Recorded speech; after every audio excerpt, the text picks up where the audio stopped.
আজ গপ্পবারে কলতানের বিশেষ নিবেদন বিখ্যাত লেখিকা লীলা মজুমদার রচিত আহিরি টোলার বাড়ি।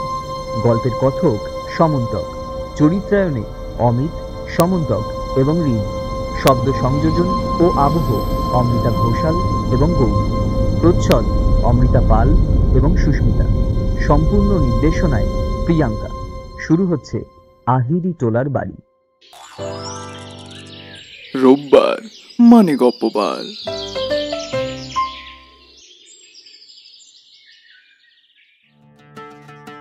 আহিরিটোলা কোথায় জানো তো? সেখানে গঙ্গার ধারে আমার পূর্বপুরুষদের একটা মস্ত বাড়ি আছে। সেখানে কেউ থাকে না, দরজা জানলা ঝুলে রয়েছে, ছাদ দিয়ে জল পড়ে, দেয়ালে সব ইট বেরিয়ে পড়েছে, শুধু ইঁদুর বাদুরের বাস, আর সব জায়গায় কেমন একটা সোঁদা সোঁদা গন্ধ। বাড়িটা বাবার ঠাকুরদা কোম্পানির আমলে তৈরি করেছিলেন। কলকাতা শহরই তখন সবে তৈরি হচ্ছে। দিব্যি চক মেলানো দোমহলা বাড়ি, দেওয়ালে সব জং ধরে যাওয়া চিত্র করা, বিরাট পাথরের সিঁড়ি। টাকারও তাদের অভাব ছিল না, কি সব চোরা কারবার চলতো।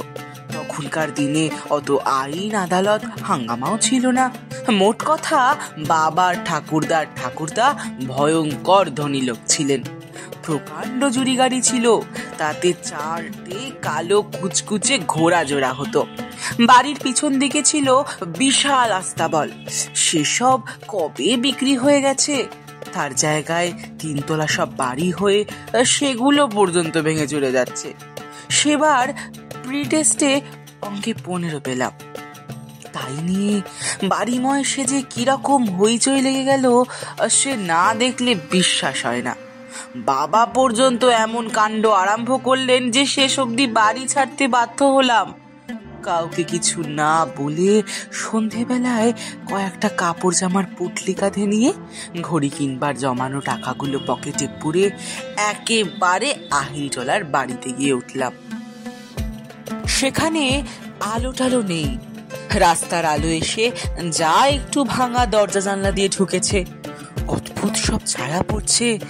সামনের দরজায় তালা মারা, কিন্তু জানলায় শিক নোনা ধরে ভেঙে গেছে। ঢুকতে কোনো অসুবিধা হলো না। একটু যে ভয় করছিল না তাও নয়, আর কত রকম শেডের যে অন্ধকার হয় তাই দেখে অবাক হয়ে যাচ্ছিলাম। খিদেও পেয়েছে প্রচুর, আবার রাগও হয়েছে। নিচের তলাটা কেমন যেন ঘুপসিপানা। উঠলি বগলে ধুলো মাখা সিঁড়ি দিয়ে দুম দুম করে উপরতলায় উঠে যাচ্ছি।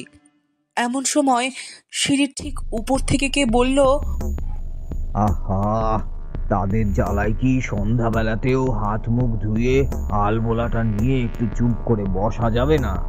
শুধু সারাদিন দাও দাও দাও দাও, এটা নেই ওটা নেই, এটা চাই ওটা চাই, এবার একটু শান্তি দে। ভুর ভুর করে নাকে একটা ধূপ ধুনোর সঙ্গে গোলাপ জল আর ভালো তামাকের গন্ধ এলো। যে দেখি তারার আলোতে সিঁড়ির উপর একজন বুড়ো লোক দাঁড়িয়ে রয়েছে। ভুস্কো রঙের লম্বা জোব্বা পরনে, পায়ে সাদা নাগরাই জুতো, মাথায় ভুস্কো একটা ছোট্ট সাদা টুপি, আর ডান হাতের বকবার আঙুলে একটা মস্ত সবুজ পাথরের আংটি। যেমন সিঁড়ির উপরের ধাপে এসে উঠেছি, আশ্চর্য হয়ে বললেন, তোকে তো আগে দেখিনি, তুই এখানে কেন এসেছিস? কি চাস তাই বল দেখি বাবা। খিদে পেটটা খালি খালি লাগছিল। বললাম, কেন আসবো না, এটা আমার বাবার ঠাকুরদাদার বাড়ি। ভীষণ চমকিয়ে গিয়ে লোকটি কাছে এসে আমার কাঁধে একটা হাত রেখে জিজ্ঞাসা করলেন, তোমার বাবার নাম কি? তোমার ঠাকুরদাদার নাম কি? নাম শুনে খানিকক্ষণ চুপ করে রইলেন। কোথাও জনমানুষ নেই, চারিদিকে অন্ধকার।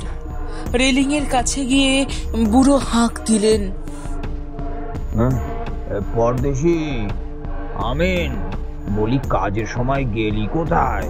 আলো দিবি না? নিচের তলার অন্ধকার থেকে অস্পষ্ট একটা সাড়া এলো। তারপর লম্বা একটা কাচের ঢাকনি পরানো সেজ হাতে, কুচকুচে কালো ডিগডিগে লম্বা গোলাপি গেঞ্জি, মিহি ধুতি আর গলায় সোনার মাদুলি পরা একটা লোক সিঁড়ি দিয়ে উঠে এলো। চিনি কোথায় হতভাগা? বাড়িতে লোক এলে দেখতে পাস না?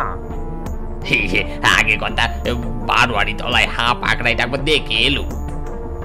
যাবে না কোকা বাবু হাঁপ আঁকড়াইতে?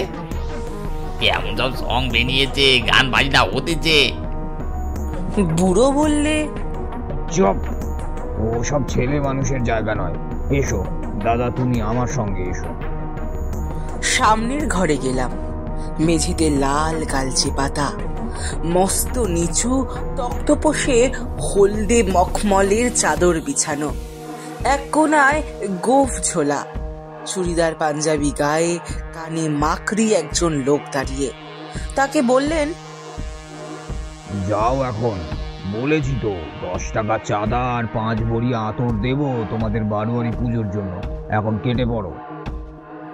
লোকটি চলে গেলে আমাকে তক্তপোষে বসিয়ে পুঁটলির দিকে চেয়ে বললেন, ওতে কি পালিয়ে এসেছো নাকি? কেন? বলতে হলো সব কথা। খানিকটা ভেবে হঠাৎ বিরক্ত হয়ে বললেন, 15 পেয়েছিস? কত ভাগা, তোর লজ্জা করে না? আখ হয় না কেন? শুভঙ্করী করিস না? মুখ অমন পাংশুপানা কেন? খেয়েছিস? খাসনি এখনো? পরদেশি যা দেখিনি পচ্চুকে বলগে যা। দেশি চলে গেলে বললেন, আমার কখনো আখ কষতে ভুল হতো না, আর তুই বেটা একেবারে 15 পেলি। জানিস, নবাবের কাছ থেকে সার্টিফিকেট পেয়েছিলাম। কইসে সব হিসেবের ভুল শুধরে দিয়েছিলাম বলে। দাঁড়া, কুট্টিকে ডেকে পাঠাই, সে তোকে আখ শিখিয়ে দেবে। পরদেশি একটা রূপোর থালায় করে লুচি, সন্দেশ, ছানা মাখা আর 1 গেলাস বাদামের শরবত এনে দিল। তারপর বারান্দার এক কোণে শ্বেত পাথর দিয়ে বাঁধানো স্নানের ঘরে আরাম করে হাত পা ধুয়ে পাশের ঘরে কারিকুরি করা খাটে সাদা বিছানায় শুয়ে সারা রাত ঘুমোলাম। সকালে পরদেশি এসে ডেকে দিল, বলি কুটি বাবু আখ শেখাতে এসেছেন? কুট্টিবাবু এসে চিত্র করা পাটিতে বসে সারাটা সকাল আমাকে অঙ্ক কষালেন। পরদেশি কোনো কথা না বলে দুজনকে 2 গেলাস দুধ দিয়ে গেল। বই নেই, পুঁটলিতে খাতা পেন্সিল ছিল।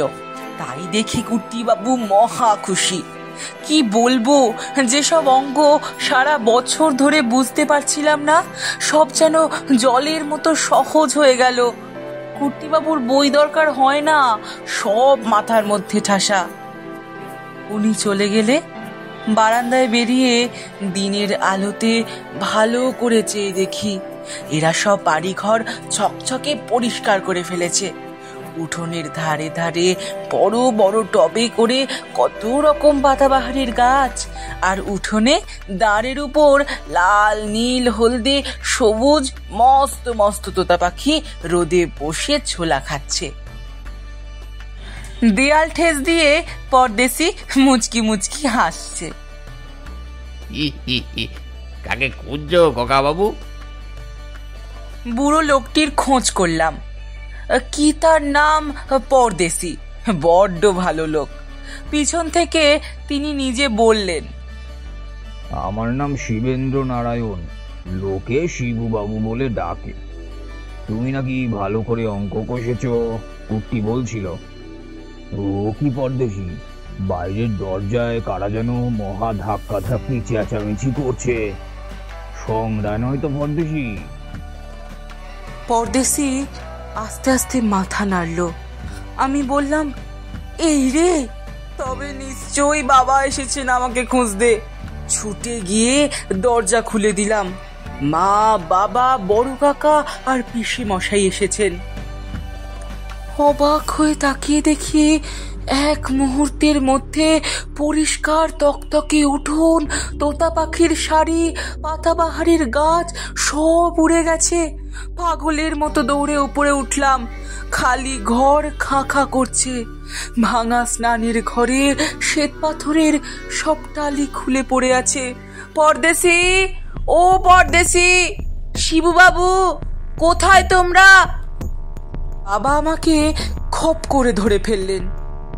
জানিস না, শিবুবাবু আমার ঠাকুরদা পরদেশী ছিল তার খাস খানসামা। আস্তে আস্তে বললাম, চলো, টেস্টে আমি অঙ্কে ভালো নম্বর পাবো দেখো। কাউকে কিছু বলতে পারলাম না। আমি ঠিক করেছি বড় হয়ে টাকা পয়সা রোজগার করে আহিরিটোলার বাড়িটা সারিয়ে সরিয়ে সেখানেই থাকবো। গঙ্গাটাও বেশ সামনে আছে। এতক্ষণ আপনারা শুনছিলেন লীলা মজুমদারের লেখা আহিরি টোলার বাড়ি। গল্পটি যদি ভালো লেগে থাকে অবশ্যই লাইক, কমেন্ট অ্যান্ড শেয়ার করতে ভুলবেন না যেন। এরকম আরও নতুন নতুন নিবেদন পেতে অবশ্যই সাবস্ক্রাইব করবেন কলতানকে। সঙ্গে থাকুন, শুনতে থাকুন কলতান।